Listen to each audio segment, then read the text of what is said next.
I caught my fiancée cheating on me at her nephew's birthday party, so I gave her a birthday surprise of her own and financially cut off her entire family, forcing them to move back to their trashy house, take their kid out of private school, and stop paying for their grandma's pills. I come here for advice because everyone on my family and friends circle thinks I'm overreacting and need to forgive and the usual BS, so I want to know if you guys think the same. I, Paul, 33M, met my fiancée Andrea, 32F, in high school. We were 15 at the time, and since then, we have both stayed together. We had our rough patches when I went to study in a nearby city, but used to visit her most of the time. When I finally got my studies done and was able to work in the town we both live in, things got better. To this I have to add Andrea comes from a really poor family. We talking 8 siblings, a house made out of wood and a zinc roof, gotta bless South America standards. So knowing this, I was mostly the provider of our relationship. It didn't bother me. I loved to take her out to eat ice cream and see her smile. Same when I take her to car rides on my father car. As time progressed, the things I could afford got better. Since I study in IT and landed a high-paying job working on the town bank, I was almost set for life, I could say.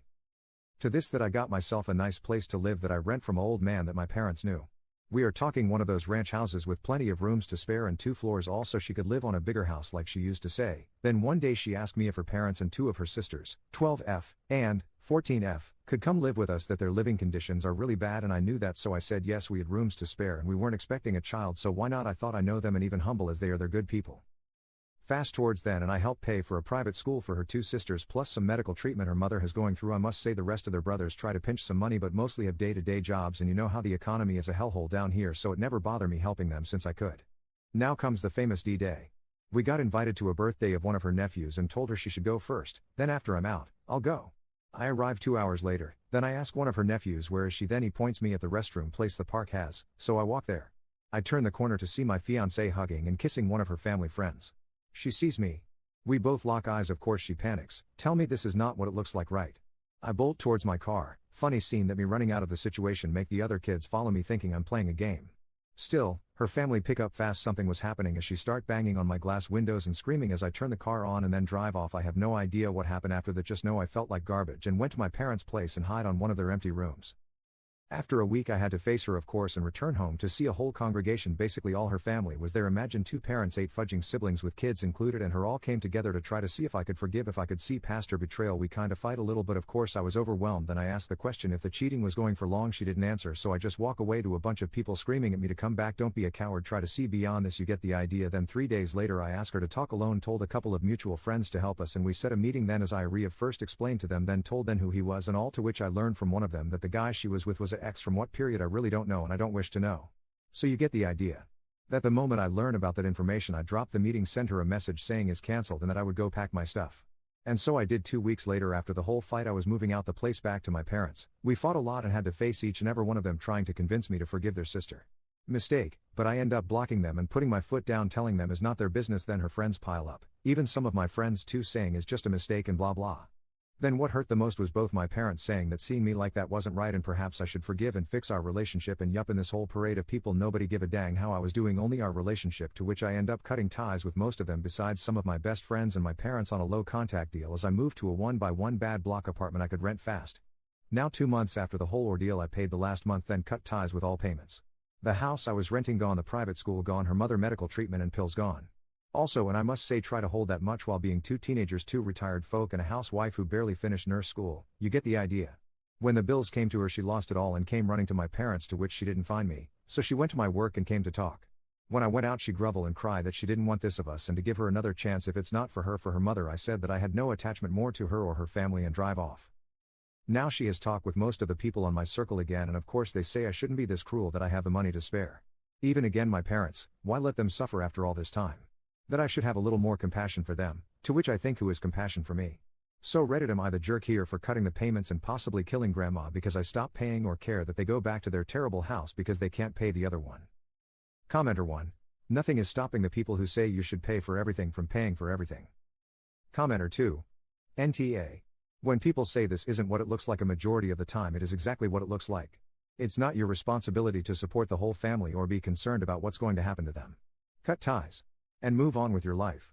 It seems that you'll be better off without the weight of the family dragging you down financially. Commenter 3. Her and her family are using you as a cash cow, so she got caught and now she is sorry. You are not in the wrong. Cutting ties and funds is the appropriate thing to do. How long was cheating? You don't even know. She wouldn't answer, so for quite some time, a year maybe 2, Maybe since you were in school hoping to make your lives better. This is no longer your problem. Your friends need to respect your decision and respect you more than trying to make you someone's open wallet. Update. Well, I never thought I would be back writing an update, but after a couple of private messages asking for it and a couple of life-changing revelations and some major bad news, I think I'm ready to write this. So, before I begin the update, I'll add some information I learned around a month and a half ago about my ex. Basically, a friend of hers saw my frail appearance while I was working. I lost around 15 kilograms from this whole drama and harassment, so she felt guilty about hiding so many secrets of my ex and wrote to me on Instagram telling me to meet up. We met up in one of the plazas, and she told me that she was getting married soon. She felt guilty about what she hid about my ex. For starters, she explained when it all started. Like many guessed from the previous post, it was around the time I was doing the 4th year at university to my graduation. Since it was a heavy time for me, personally, I didn't come back home as much, so we kept it long distance for a time and the stress made me not focus on other things, like social or interactions and such. During this period, she was studying to become a nurse, but then she stopped studying. Her reasons? She didn't have the money for it, or so she told me. The actual reason was that she got pregnant by the guy and had an abortion. Her friend was there at the moment and told me that after that, she started to hate the hospital, so she dropped out of college. Yet, she kept seeing this guy until I came back after I graduated. She then told me that he's a trucker, hence, their escapades were few but still enough. In the years that I was with my ex, the reason you guys guessed it, it was that he was better than me in bed. It wasn't love or attention, just smashing. But later, during our time together, while also trying for a kid ourselves, she got pregnant a second time and she didn't know who was the father. Not wanting to risk the life she had at the time, she called that same friend to accompany her to the hospital and had a second abortion. For me, it was just something to do with her bladder, for what I can remember. Her friend kind of told me some more important revelations, but I was so shocked I couldn't listen anymore.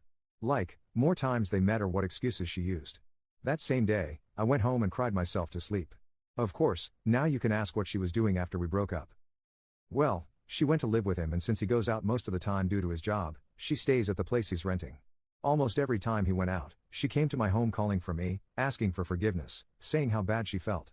At the time, I kind of felt like I was overreacting. But after learning such things about her past, I was seething for the next time she showed up. So, the same week I learned of her cruel past, she came to visit me. Before I knew it, I was lashing out against her, screaming and insulting her.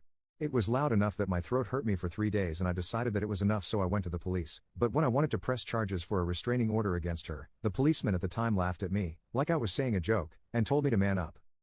After that fight, I spoke seriously to my parents since our relationship was kinda rocky from them supporting my ex but now they fully support me and kind of stopped that boomerish way of thinking. But I never saw my ex again after that time. After I knew, a whole month went by in silence while I tried to fix the bits and pieces of my life, thanks to friends and coworkers trying to cheer the gloomy guy.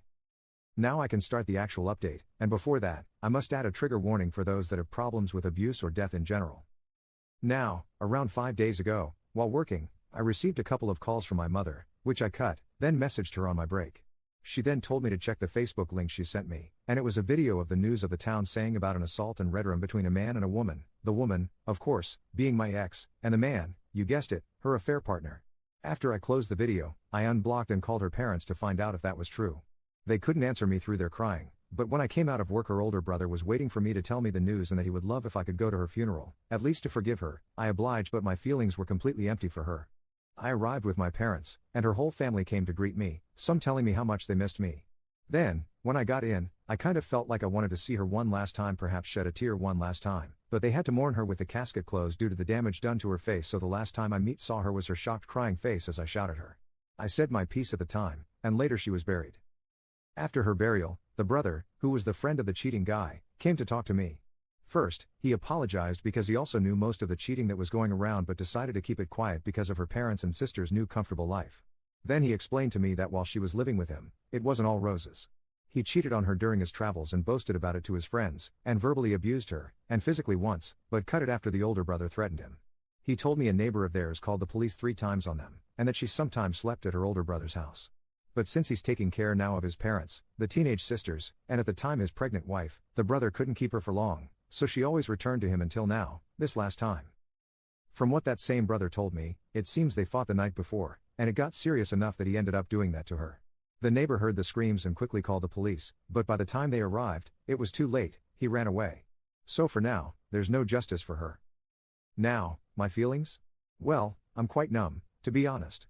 Perhaps still not touching ground, but to be honest, this is not the end I wanted to post or the karma she should have gotten. I know it's not the usual update one can expect, but thank you for reading it and for the comments on the last post.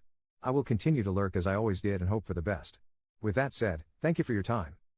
Edit. The police finally caught them while trying to pass the border to the adjacent country. Our province borders with 2 other countries, so I hope her family can now find some justice and she can rest in peace now. Commenter 1.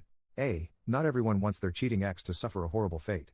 You were hurt by everything that happened because you did love her, and the opposite of love isn't hate, it's indifference.